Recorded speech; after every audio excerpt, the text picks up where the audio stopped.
Justices give presidents immunity for official acts, further delaying Trump's trial.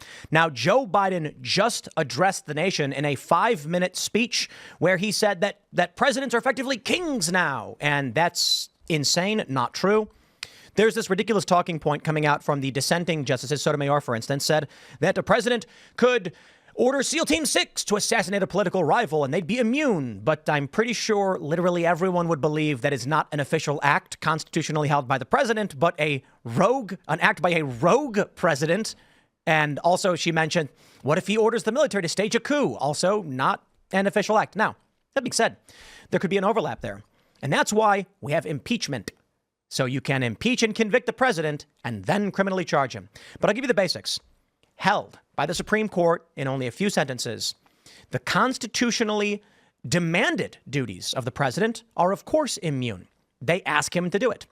Official duties as president, which is in the periphery of constitutional obligations, of course, there is presumed immunity, though there are some potentials for overlap.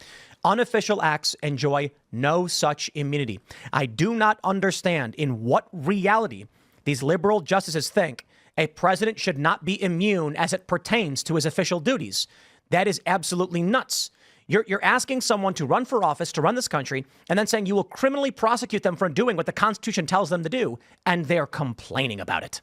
So what this did was it kicked back the J6 trial to the lower courts to determine whether or not what Trump did on January 6th was actually an official act, or was it an unofficial act, which is exactly what many pundits predicted, because the lower courts pushed this thing through way too quickly. What say you, panel?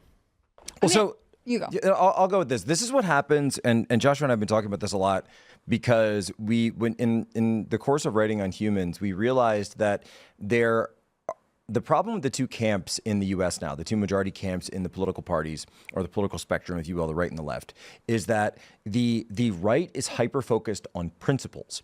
The left is hyper-focused on power. So for the right, they'll say, oh, we have the best principles. We are so good. And they have all these philosophical debates about those principles. And libertarians come up and say, what about the non-aggression principle at all? You know, and then the left says, well, what can we get away with?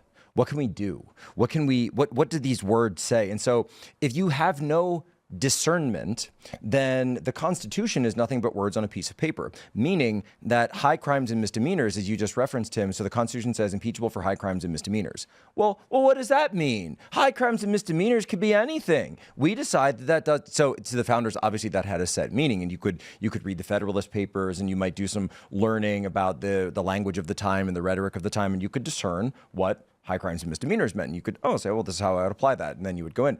But the left doesn't care about that. The left only cares about power. They have no principles. Whereas the right has principles, yet they have no power. And so if you have principles without power, that is psychopathy. If you have power without principles, that's tyranny. This is the situation we're in. So to them, the plain text reading is all there is, because they have no conception of a higher field of justice. They have no conception of a higher field of understanding what the law should be. What is a high crime? It doesn't matter. Whatever we can get away with matters.